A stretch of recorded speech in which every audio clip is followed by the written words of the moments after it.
नरेंद्र मोदी जी कहते हैं इस देश के संसाधन पे अधिकार गरीबों का है। कौन कर रहा है? हिंदू मुस्लिम कौन कर रहा है? तो कांग्रेस की बात आई है, अपने घोषणा पत्र में कहा है कि लोगों की संपत्ति का हम सर्वे कराएंगे, एक्सरे कराएंगे। क्यों कर रहा है? हम उसको बांटेंगे। जो मनमोहन सिंह कह गए थे कि मुसलमानों का सबसे पहला अधिकार है, ये संपत्ति कहाँ बांटेंगे? ये वोट के लिए तुष्टीकरण की बात करेंगे, जातीय गठबंधन की बात करेंगे।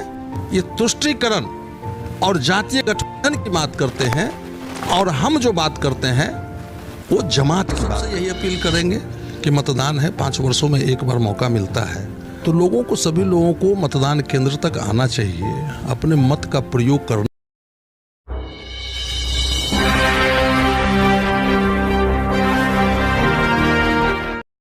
नमस्कार, बिहार मिथिला न्यूज़ में आपका स्वागत है। मैं हूं मनोज। देखिए, एक मीडिया का चुनाव के समय एक महत्वपूर्ण रोल होता है। ये तमाम प्रत्याशियों को समझना होगा, क्योंकि हम सभी प्रत्याशियों को बोलने का मौका देते हैं और उनका स्टेटमेंट जब जनता के बीच जाता है तो चौक चौराहों पर प्रतिक्रिया होती है। ऐसे में किसी प्रत्याशी को अन्यथा नहीं लेना चाहिए। हम बता दें, हमारे साथ भारतीय जनता पार्टी मधुबनी के प्रत्याशी हैं अशोक यादव जी। डॉक्टर अशोक यादव पहले से भी जनता के बीच काम करते रहे हैं। एक बड़ा सवाल ये है कि आखिर जी आप 2019 में भी घूमे थे, अब 2024 में भी घूम रहे हैं। क्या लगता है कि मोदी लहर जो पहले था वो इस बार है? लोग उतना उत्साहित क्यों नहीं नजर आ रहे? वोटर उतना उत्साहित क्यों नहीं नजर आ रहा है? देखिए, वोटर मन बना के बैठा हुआ है। चूँकि अभी चुनाव का समय 20 मई को चुनाव होने वाला है, उस समय भी अभी नामांकन भी नहीं हुआ है।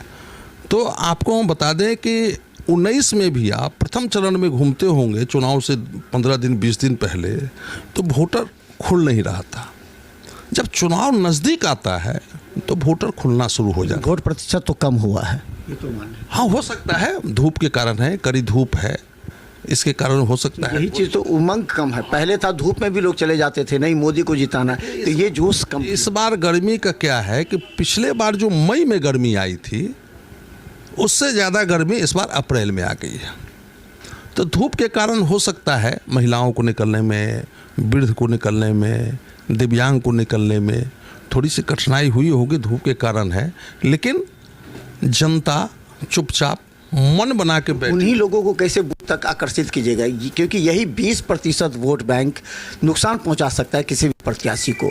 तो ये जो 20% है जो कह रहे कि से दूर जाएगा, गर्मी है, धूप है, कौन जीतता है तो आता है मेरे पास, ऐसे लोगों को कैसे बूथ तक? ये बहुत बड़ी चुनौती है। देखिए, हम तो सबसे यही अपील करेंगे कि मतदान है, 5 वर्षों में एक बार मौका मिलता है।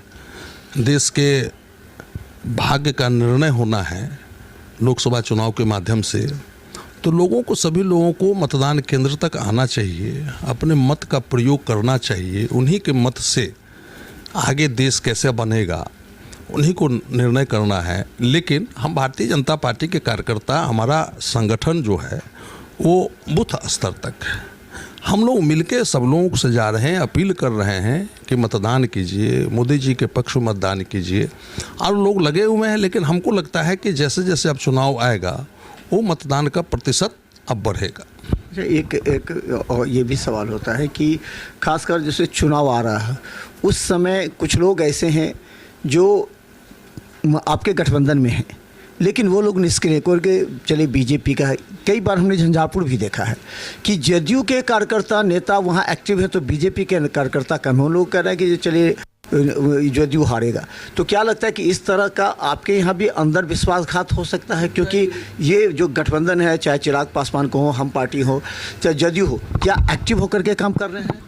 देखिए, झंझारपुर के बारे में मुझे जानकारी नहीं है, अन्य क्षेत्रों के बारे में ज़्यादा मधुबनी के बारे में, चूँकि हम चुनाव खुद लड़ रहे हैं। लेकिन मधुबनी लोकसभा में ऐसी कोई बात नहीं है। हमारी बैठकें मंडल स्तर तक बैठक हुई है और एनडीए की बैठक हुई है, उसमें सारे दल के नेता, वहाँ के अध्यक्ष हैं, वहाँ के कार्यकर्ता हैं, सभी लोगों की सहभागिता हुई है। और हम लोग मिलजुल के एक एनडीए परिवार के रूप में हम लोग मिलजुल के काम कर रहे हैं। चूँकि हम लोगों का एक ही लक्ष्य है कि देश में नरेंद्र मोदी और बिहार में नीतीश कुमार और चिराग पासवान जी हैं, उपेंद्र कुशवाहा जी हैं, जीतन राम मांझी जी हैं, पारस जी हैं, ये सारे के सारे हम लोग मिलकर चुनाव लड़ रहे हैं और मजबूती से चुनाव लड़ रहे हैं और हम लोगों को आपस में बिल्कुल समन्वय है और कहीं से कोई समन्वय नहीं। अंतिम सवाल, क्या लगता है कि आप आरोप है कि फिर हर बार इस बार हिंदू मुस्लिम कराने की है ताकि हिंदू मुस्लिम हो जाए, वोट का बंटवारा हो जाए, मुस्लिम एक तरफ हो जाए, हिंदू एक तरफ हो जाए, ये बीजेपी वालों पर हमेशा आरोप लगा। इस बार भी लग रहा है कि वो हिंदू मुस्लिम करा के चुनाव जीतने का प्रयास करेंगे। देखिए, हम लोग हिंदू मुस्लिम नहीं करते। नरेंद्र मोदी जी शुरू से कहते हैं सबका साथ सबका विश्वास, तो जो भी केंद्र से जो भी योजनाएं आई है तो उसमें कोई भेदभाव नहीं किया गया है, न हिंदू के साथ किया गया है न मुस्लिम के साथ किया गया है, सभी के साथ एक जैसा व्यवहार किया गया है। लेकिन ये इंडी गठबंधन वाले ये लोग जाके हिंदू मुस्लिम करते हैं। सवाल एक उठता है कि हम मुस्लिम भाइयों से पूछना चाहते हैं कि नरेंद्र मोदी जी जो जितना काम दिए, आवास दिए, गैस दिए, शौचालय दिए, 5 किलो अनाज दिए, घर घर बिजली चल रहा है, किसान सम्मान निधि दिए, 5 लाख का आयुष्मान कार्ड दिए जिसमें इलाज हो रहा है, और भी बहुत काम किए, उसमें हिंदू हो कि मुसलमान हो सब रखा गया है। लेकिन क्या कारण है कि जब वोट देने की बात आती है तो मुसलमान भाई भारतीय जनता पार्टी को वोट क्यों नहीं देते हैं? कौन कर रहा है? मुसलमानों को इतने दिनों तक डराया था, हम रखा है, भारतीय जनता पार्टी से दूर कौन करके रखा है?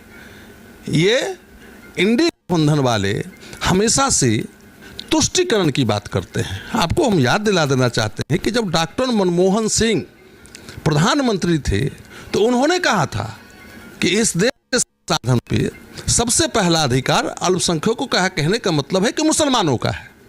नरेंद्र मोदी जी कहते हैं इस देश के संसाधन पे अधिकार गरीबों का है। कौन कर रहा है? हिंदू मुस्लिम कौन कर रहा है? तुष्टिकरण की बात कौन कर रहा है? कांग्रेस की बात आई है, अपने घोषणा पत्र में कहा है कि लोगों की संपत्ति का हम सर्वे कराएंगे, एक्सरे कराएंगे। क्यों कर रहा है? हम उसको बांटेंगे। जो मनमोहन सिंह कह गए थे कि मुसलमानों का सबसे पहला अधिकार है, ये संपत्ति कहाँ बांटेंगे?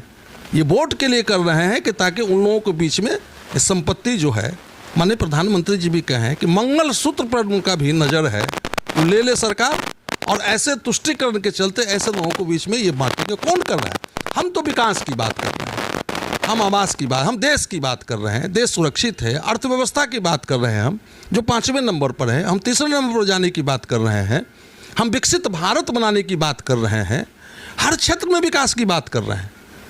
नीचे गरीब तक जो जिसको आज तक कोई पूछने वाला नहीं था, जो अंतिम पावदान पर बैठा हुआ था, उन लोगों तक विकास की रोशनी गई है।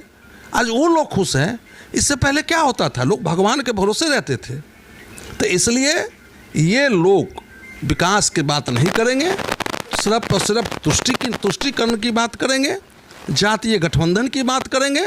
ये तुष्टिकरण और जातीय गठबंधन की बात करते हैं, और हम जो बात करते हैं वो जमात की बात करते हैं। अच्छा, क्या लगता है कि मधुबनी लोकसभा चुनाव में कौन कौन से नेता का कार्यक्रम सेट हो रहा है? क्योंकि कहा जाता है कि नड्डा जी कल आए थे तो उनके कार्यक्रम से कुछ लोग प्रभावित हुए।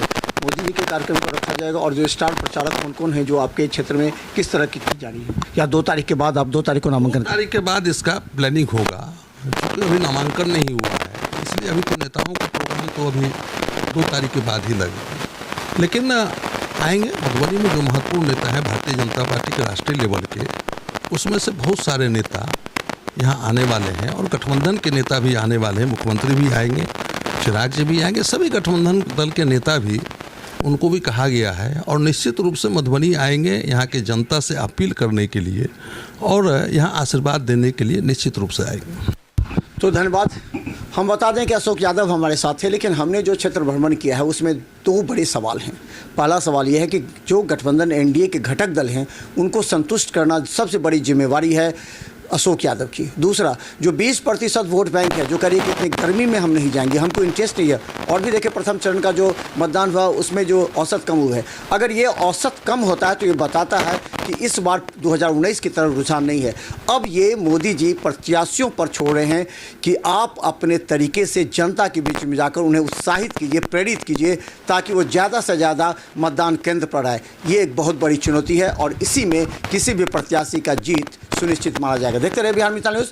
यूट्यूब पर भी सब्सक्राइब कीजिए GTPL और सिटी केबल पर 24 घंटे। धन्यवाद।